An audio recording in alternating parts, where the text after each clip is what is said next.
नमस्कार शेतकरी मित्रांनो, तुमचं मनापासून स्वागत आहे आपल्या यूट्यूब चॅनलवरती। तर आज आपण आलेले आहोत माझ्या ऊसाच्या शेतकऱ्याच्या प्लॉटवरती।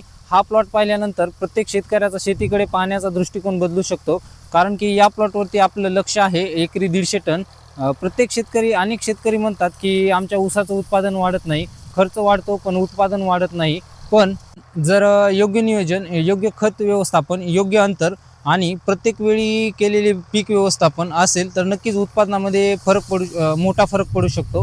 तर आज आपण जाणून घेणार आहोत या प्लॉटला आपण सुरुवातीपासून काय काय केलं, कोणत्या चुका टाळल्या आणि इथून पुढे काय करणार आहोत, हे सविस्तर माहिती आपण या व्हिडिओमध्ये पाहणार आहोत।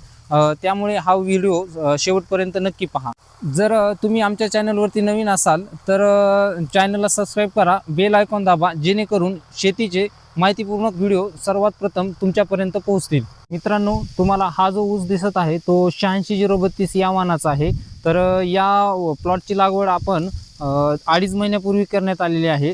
तर तुम्ही पाहू शकता या प्लॉटमध्ये आपण सरीतील अंतर हे 8 फूट ठेवलेले आहे आणि रोपातील अंतर हे 2 फूट ठेवलेले आहे। अनेक जण विचारतात की 8 फूट अंतर का? तर याचं उत्तर अगदी सोपं आहे। जेव्हा पिकाला मोकळी जागा, सूर्यप्रकाश व मोकळी हवा मिळते त्यावेळेस प्रत्येक ऊसाची वाढ ही अधिक जोमदार होते, मुळांची वाढ होते, अन्नद्रव्यांचं शोषण सुधारते आणि रोगांचा प्रादुर्भाव कमी होण्यास मदत होते आणि व्यवस्थापन करणंही अगदी सोपं जातं।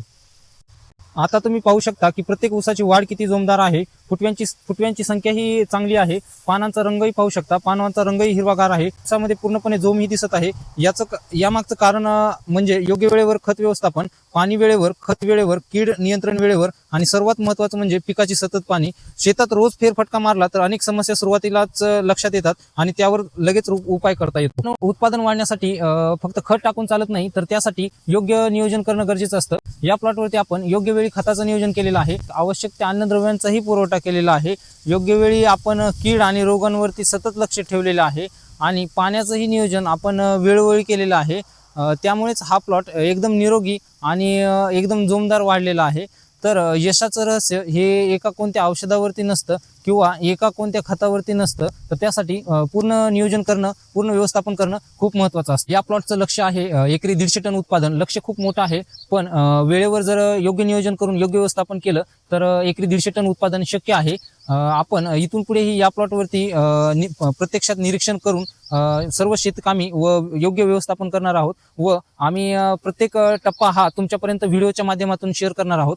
तर तुम्हाला पुढचा टप्पा जर पाहायचा असेल तर तुम्ही आता चॅनलला सबस्क्राईब करून ठेवा, जेणेकरून तुम्हाला याच्या पुढचा जो टप्पा आहे तो तुमच्यापर्यंत पोहोचण्यास मदत होईल। तर शेतकरी मित्रांनो, तुम्हाला आजचा व्हिडिओ कसा वाटला ते कमेंट करून सांगा आणि तुम्हाला या जे मधल्या सरीमध्ये जे हिरवळीचं आपण जे जमिनीमध्ये जे काढलेलं आहे ते तुम्हाला प्रश्न पडलेला असेल तर हा आपण पुढच्या भागामध्ये घेणार आहोत आणि आपण याला कोणतं खत टाकलेलं आहे, कोणत्या वेळापत्रकानुसार वापरलेलं आहे आणि कोणत्या डोसनुसार वापरलेलं आहे, तर याची सविस्तर माहिती आपण पुढच्या व्हिडिओमध्ये पाहणार आहोत। आणि तुम्हालाही अशाच प्रकारे ऊस या पिकामध्ये जर उत्पन्न घ्यायचं असेल तर हा व्हिडिओ तुमच्या प्रत्येक शेतकऱ्याला शेअर करून ठेवा आणि चॅनलला सबस्क्राईब करायला विसरू नका, जेणेकरून तुम्हाला याचं वेळापत्रक हे पुढच्या व्हिडिओमध्ये नक्की पाहायला भेटणार आहे। धन्यवाद शेतकरी मित्रांनो।